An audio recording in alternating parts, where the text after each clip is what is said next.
Hi guys, welcome back again. तो आज के वीडियो में हम बात करने वाले हैं पोस्ट ऑफिस की तरफ से 10th पास कैंडिडेट्स के लिए वैकेंसी निकल के आ चुकी है।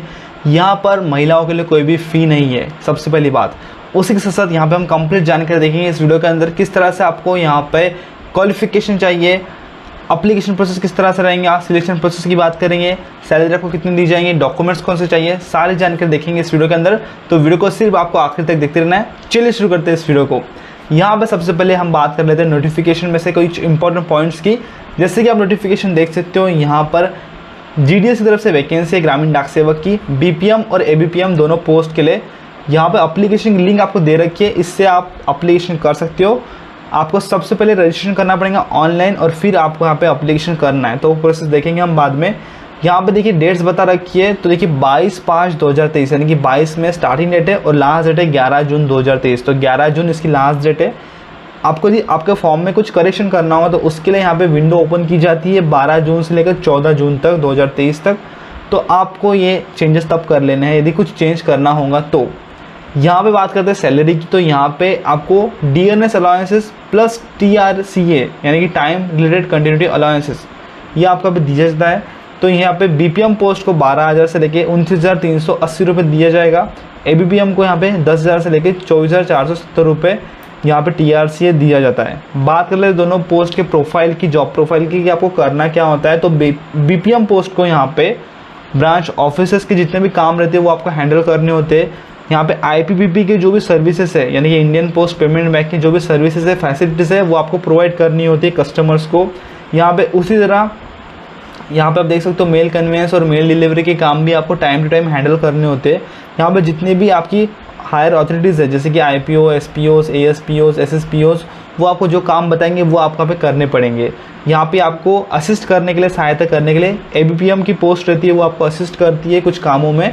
जब आप एब्सेंट रहोगे तब एबीपीएम आपके काम करेगा और वो आपको असिस्ट भी करता है। यहाँ पे मोस्ट इंपॉर्टेंट पॉइंट है अकोमोडेशन और रेसिडेंस का। ये क्या बोलता है कि यहाँ पे यदि आप सिलेक्ट हो जाते हो तो ज्वाइनिंग से पहले और सिलेक्शन के बाद में यहाँ पे आपको एक ऐसी जगह ढूंढ के रख लेनी है विलेज के अंदर जहाँ पे आपको ऑफिस रहेगा।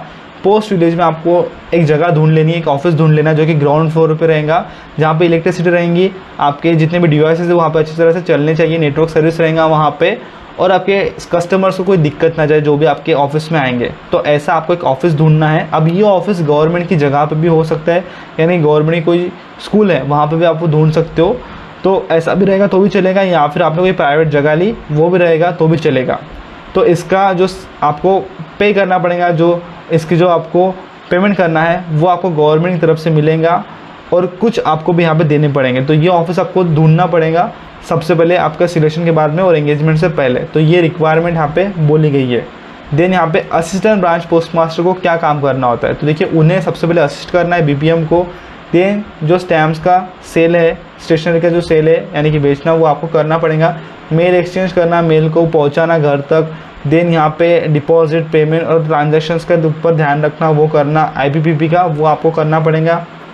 देन यहाँ पर बोला गया है कि जो कस्टमर सर्विसेज है वो आपको प्रोवाइड करनी पड़ेंगी। देन जो आपकी हायर अथॉरिटीज़ जो आपको काम बताएंगी वो आपको करने पड़ेंगे। रेसिडेंस की बात कीजिए तो यहाँ पे HO, SO और BO के जो ऑफिस रहेंगे वहीं पे आपको रहना पड़ेगा। देन बात करते हैं एलिजिबिलिटी क्राइटेरिया की, तो यहाँ पे देखिए मिनिमम एज चाहिए 18 साल, मैक्सिमम चाहिए 40 साल। यहाँ पे आपका एज 11 जून 2023 तक काउंट किया जाएगा। देन बात करते हैं क्वालिफिकेशन की, तो देखिए 10th पास यहाँ पे अप्लीकेशन कर सकते हैं। 10th पास कैंडिडेट्स के लिए वैकेंसी है। उसी तरह यहाँ पे आपके 10th में मैथमेटिक्स और इंग्लिश ये दोनों सब्जेक्ट रहना ज़रूरी है। देन यहाँ पे आपका एक और सब्जेक्ट ज़रूरी है जो कि आपके स्टेट का लोकल लैंग्वेज का, जैसे कि महाराष्ट्र से बिलोंग करते तो आपका मराठी सब्जेक्ट हमारे इसमें रहता ही है, वो रहना ज़रूरी है। देन यहाँ पे अदर क्वालिफिकेशन की बात की जाए तो आपको कंप्यूटर आना चाहिए, साइकिलिंग आनी चाहिए, मोटरसाइकिलिंग, ये यहाँ पे ज़रूरी है। देन बात कर लेते हैं हम यहाँ पे सिलेक्शन प्रोसेस की और एप्लीकेशन प्रोसेस की। तो देखिए एप्लीकेशन प्रोसेस में क्या है, सबसे पहले आपको रजिस्ट्रेशन करना पड़ेगा। वो रजिस्ट्रेशन आपको पर्सनल डिटेल्स फिलअप करके आपका कर लेना है। देन यहाँ पे आपको पेमेंट करना पड़ेगा। तो पेमेंट कितना करना है वो भी मैं आपको आगे बताऊँगा। देन आपको यहाँ पे डॉक्यूमेंट्स अपलोड करने पड़ेंगे आपके, फिर आपको यहाँ पे आपकी पोस्ट का सिलेक्शन करना है। तो इस तरह से आपको ये कैटेगरी वाइज आपको जाना पड़ेगा और फिर आपका एप्लीकेशन कंप्लीट हो जाएगा। उससे पहले बात करते हैं सिलेक्शन क्राइटेरिया की। तो देखिए सिलेक्शन आपका होगा आपके 10th के मार्क्स के बेसिस पे। जो 10th के मार्क्स रहेंगे उसके ऊपर से सिस्टम एक जनरेट करेगा मेरिट लिस्ट, और फिर आपका यहाँ पे हायर मार्क्स वाले कैंडिडेट्स का सिलेक्शन किया जाएगा 10th के बेसिस पे से। तो देखिए यहाँ पर 10th के मार्क्स बहुत ज़रूरी है सिलेक्शन के लिए। जिनको ज़्यादा मार्क्स है उनका पहले सिलेक्शन होगा। यहाँ पे यदि आपके मार्क्स ग्रेड पॉइंट में रहते हैं, यानी कि परसेंटेज में नहीं है, वो ग्रेड पॉइंट्स में CGPA में है, जैसे कि अपनी यूनिवर्सिटी में रहते हैं वैसे है, तो आपको पहले वो परसेंटेज में कन्वर्ट करना है 9.5 इससे मल्टीप्लाई करके। तो देखिए यहाँ पे बोला गया है ग्रेड पॉइंट को आपको 9.5 से मल्टीप्लाई करना है, फिर आपको परसेंटेज में मिल जाएंगे, फिर आपको पुटअप करना पड़ेगा।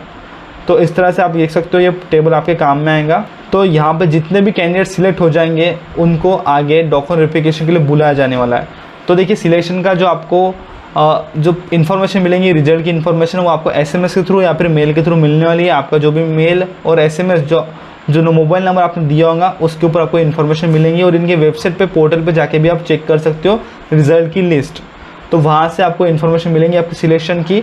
देन आपको यहाँ पे आपके आगे डॉक्यूमेंट वेरिफिकेशन के लिए आना पड़ेगा। तो जितने भी आपके ओरिजिनल डॉक्यूमेंट्स है वो आपको यहाँ पे लेके आना पड़ेंगे। कौन से डॉक्यूमेंट्स लाना है वो मैं आपको आगे बताऊँगा।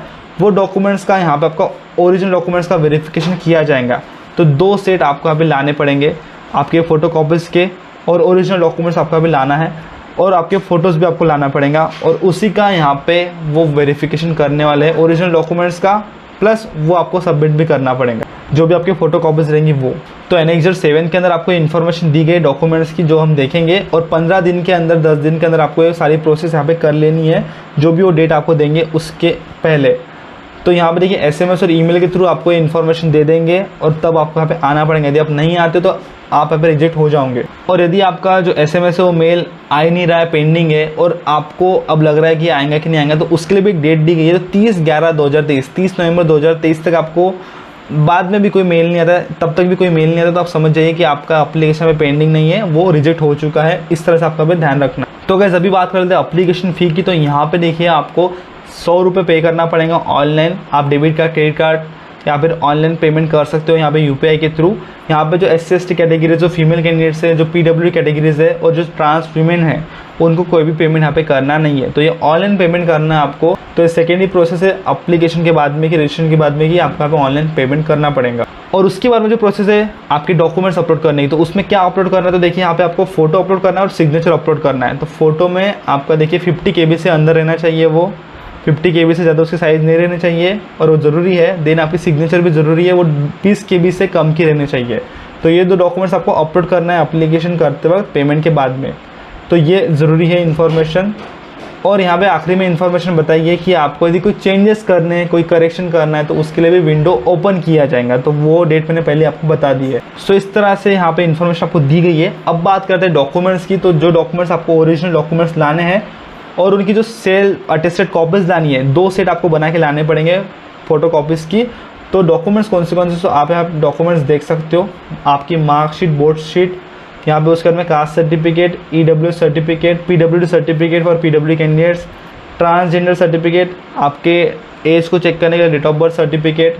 देन यहाँ पे फिजिकल फिटनेस का गवर्नमेंट हॉस्पिटल से आपको एक मेडिकल सर्टिफिकेट भी लेके आना पड़ेगा। तो ये यहाँ पे ओरिजिनल आपको लाने पड़ेंगे और वो यहाँ पे आपको चेक करेंगे, वेरिफिकेशन करेंगे फॉर सिलेक्शन। और इसी तरह आपको फाइनली यहाँ पे वैकेंसीज भी दे रखी है, आप नोटिफिकेशन में देख सकते हो आपके स्टेट वाइज। तो इस तरह से यहाँ पे इन्फॉर्मेशन मैंने आपको दे दी है, इस रिक्रूटमेंट की कंप्लीट जानकारी मैंने आपको दे दी है।